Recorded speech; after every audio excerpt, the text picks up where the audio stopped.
afternoon, good evening, and good morning, wherever you are.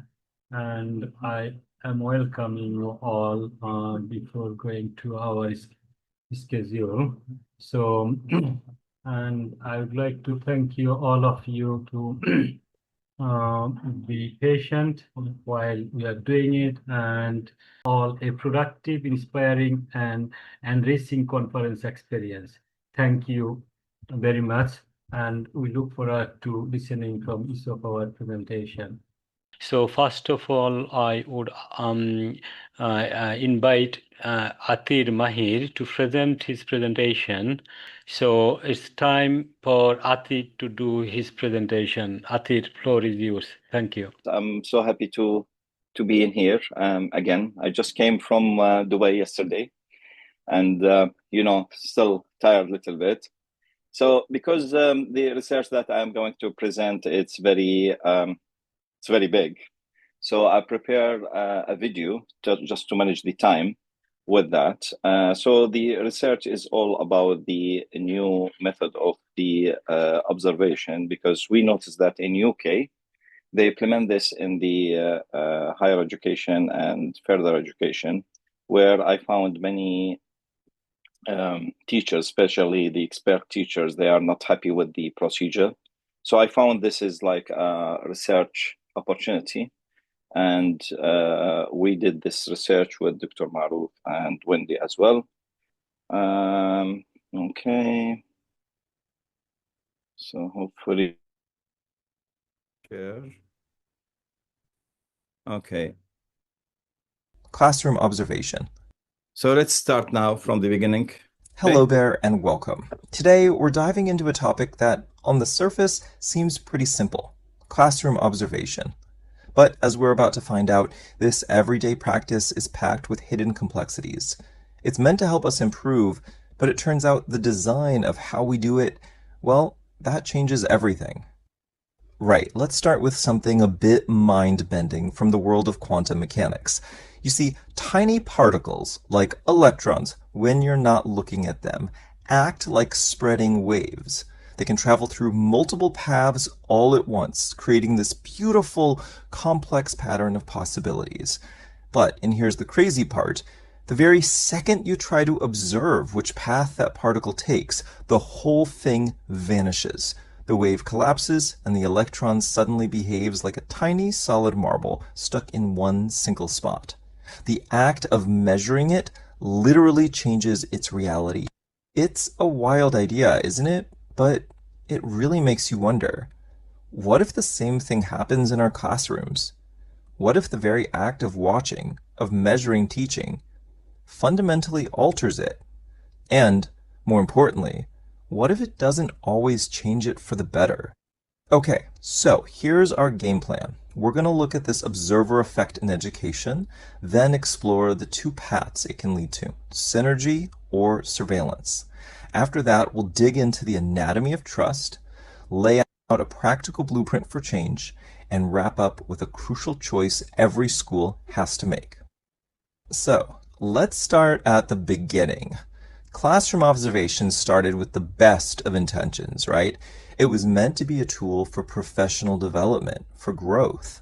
But somewhere along the way, for many people, that goal got twisted into a feeling of pressure. And that pressure leads to this key idea, performativity. It's a fancy word for something pretty simple. It's when lecturers feel they have to put on a show for the observer. Instead of teaching to the real, genuine needs of the students in front of them, they end up teaching to a checklist. It encourages safe, formulaic lessons, not the creative, responsive teaching we all want to see. And this brings us to a fork in the road, really. It shows us there are two completely different ways to think about observation. The way an institution designs its system sends a huge signal about its culture. You know, it's a proxy for how much they actually trust their staff. Is this about control, or is it about growing together? This quote just hits the nail on the head. When you get what's called an audit culture, where everything has to be measured, ranked, and proven, trust is often the first thing to go out the window. And right alongside it goes a lecturer's autonomy. their freedom to make professional judgments. Now, this is the model that fuels that kind of culture. Researchers call it the apex architecture. You can see it right there. It's a classic pyramid. All the power and decisions are concentrated at the top. Observation here isn't about development. It's a transaction. It's a top-down, box-ticking exercise designed to ensure compliance. And that top-down approach inevitably creates this really destructive feedback loop. These high-stakes, subjective judgments from the top create stress and take away autonomy. And what does that do? It fuels that performativity we talked about, which kills the very creativity and risk-taking you need for genuine improvement. It's a vicious cycle. But, and this is so important, it absolutely does not have to be this way. The research shows us there's a really powerful alternative, one that's built from the ground up on professional trust and real collaboration. It's about moving away from that feeling of surveillance. And here you can see the choice, laid out plain and simple. On the left, you've got that top-down apex model. But on the right, you see the alternative, a novel architecture. It's not a pyramid at all, is it? It's a network, built on a model of peer coaching, where the real goal is for everyone to learn from each other. So how does this novel architecture actually work? Well, for starters, decision-making is shared out amongst professional teams. Observation stops being a judgment and becomes a process of inquiry, of genuine curiosity. The whole focus shifts from just complying with rules to actually getting better. And the result? You protect and empower professional expertise. Now, this is crucial.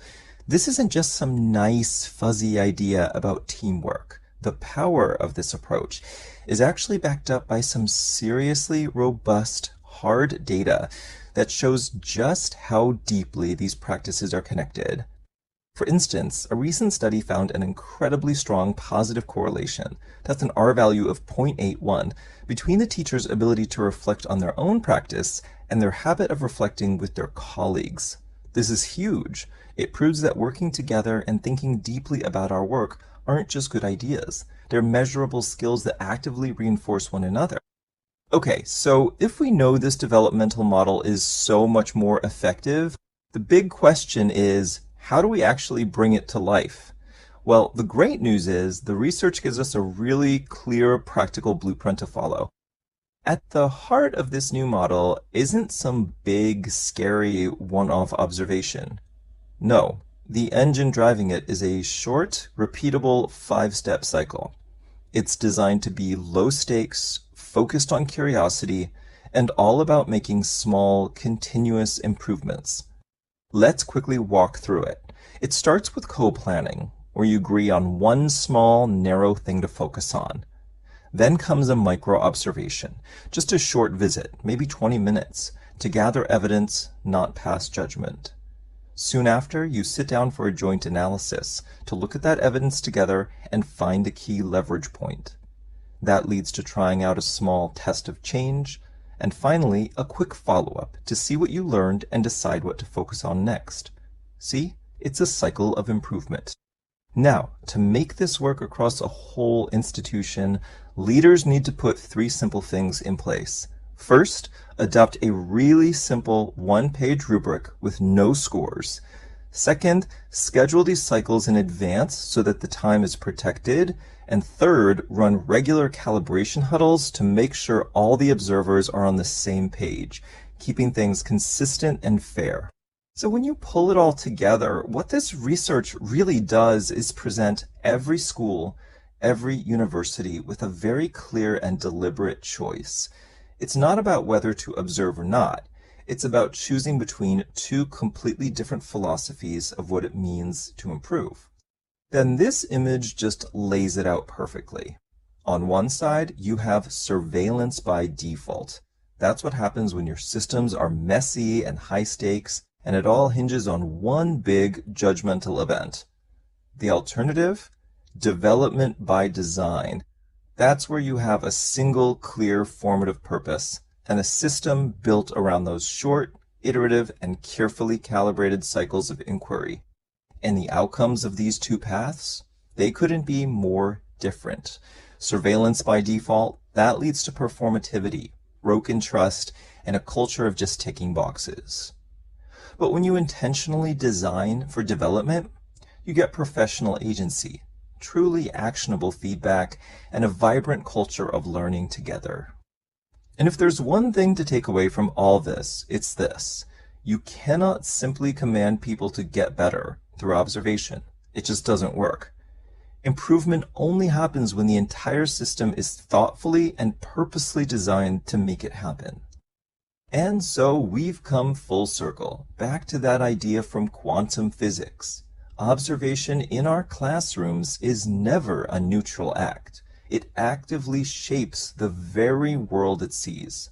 So the really powerful question this research leaves us with is this: what kind of world and what kind of teaching do we want to choose to create?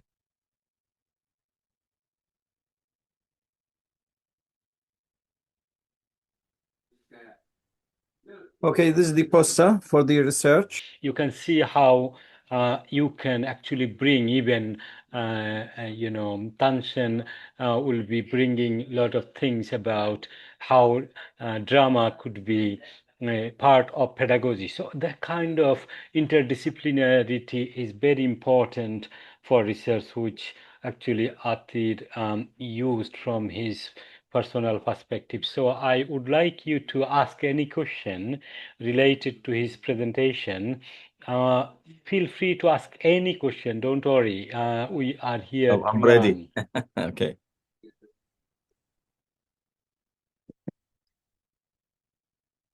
So just to let people know about how we compare between the observation, like people observation, and the physics, let's say, we notice in physics that when we are monitoring an electron or a particle in the nucleus, they behave differently, and we don't know until now why they behave differently. And this is the starting of quantum physics at the end. So I believe that even we are on classroom, if someone there to observe us will behave differently. We are not behaving like normal teaching day, where sometimes we are perfect, sometimes we are not good, sometimes it's like a wave, it's going up and down. And this is exactly what the electrons did in real life. When we are not observe the electron, they behave like a wave. When we observe them, they behave like a particle going with the straight line. So it's give me like, oh, this is make me, oh, what happens to the human? It's or what happens to these particles? It's look like a human being when they are observed, they behave differently. And this is really a real problem, because we don't want the observer to see different lesson. We want them to see the real lesson, so they can cooperate to each other. I mean, cooperate with each other to improve the lesson better later. That's why the cooperative, let's say, observation is better than the hierarchy observation. So this is, and when we got the R is equal 0.85 in educational research, anything, the correlation between the observation and cooperation, anything above 50%, it's considered like a high correlation or a high connection.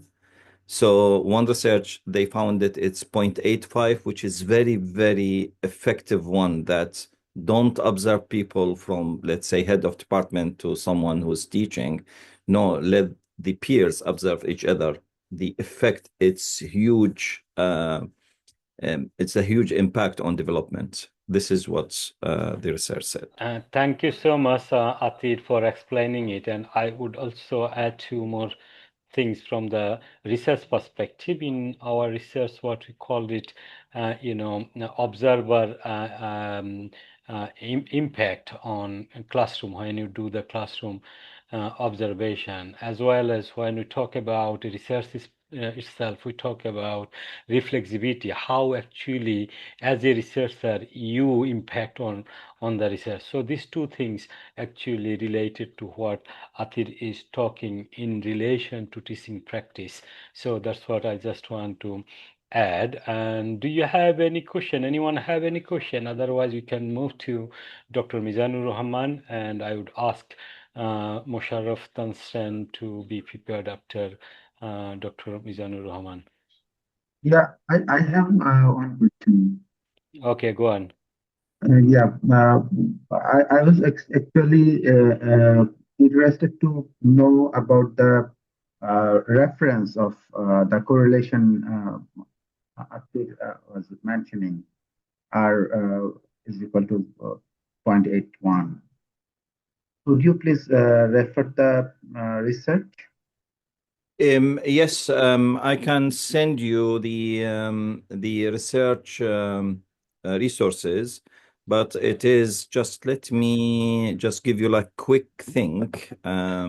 So Just give me. basically for Tanshan, I am explaining it a little bit that Athir has done that research with using Python, and through the programming, he come up with that result. So that should be actually findings of his study when it would be published.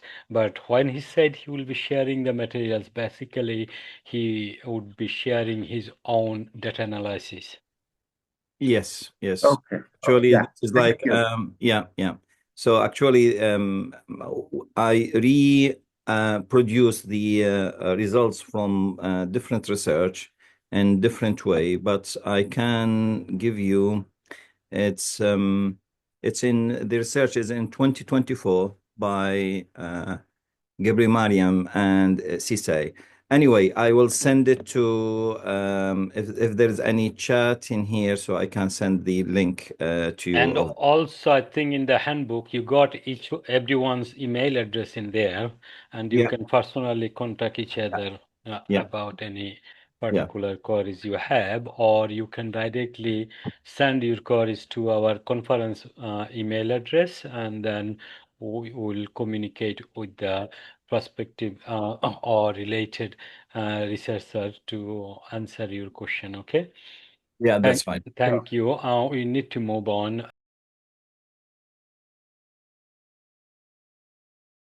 If I can just talk to Mizan Noor research because it's very Yes, interesting. yes, you can talk about that. Just let me.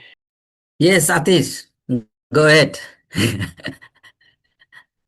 Okay, Dr. Mizan. So thank you very much for this research. It's really interesting, and I wrote some articles about this subject. So I totally agree 100% with your suggestions and your solutions. And we are not trusting these AI tools because the problem of the AI tools is not only mistakenly discover some problems that some generative AI cannot be detected by AI tools. It's also the original writing, any high quality writing, they consider it like AI production. And just to give you like examples of this, because this is one of my articles that I published it like 2 years ago. The AI detections tool said about the Bible, one page of the Bible, that 88.2% is produced by AI, AI writing. And the American Constitution, which is written like 100 years ago, when they put it on this AI detections tool, they said is 97% AI production. So maybe they jump over the time and to come to the AI and then come back. We don't know. Okay, but I'm really appreciate your research. It's really amazing one, and but I hope that in your title, put something related to the AI detections tools, so it will be clear that this is for the AI things because your research is amazing. Thank you very much. Okay, thank you. Thank you. So if I write down full paper in the futures, so definitely I appreciate your comments here. Thank you. Thank you. Thank you. Thank you so much, Tamanna. Anyone else have any question? Or anyone want to add anything like Dr. Mizanur Rahman? Well, Maruf, I don't know how to do this, hand up. Yeah, okay, that's fine. Anyway, yeah, thank you very much for your research and the other people research. They are really interesting. And I learn many things from these research, and I need to contact them like personally to get more information. Anyway, related to the publishing the research and these things, we had many discussion about this together.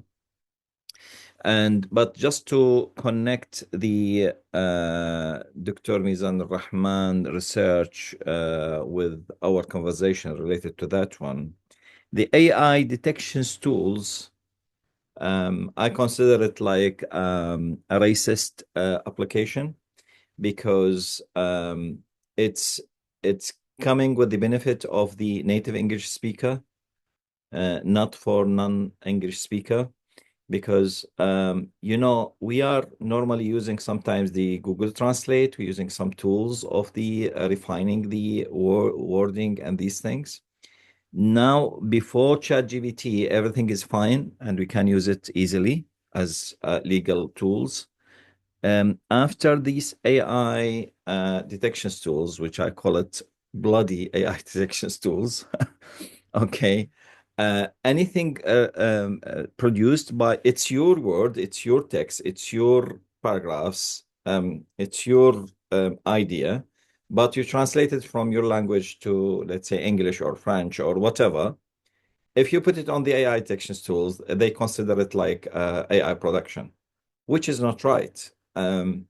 As long as these AI detection tools is not even discover the Bible is written by human, not by AI and American institutions. So it's look like there's some politics even with the AI detection tools as well.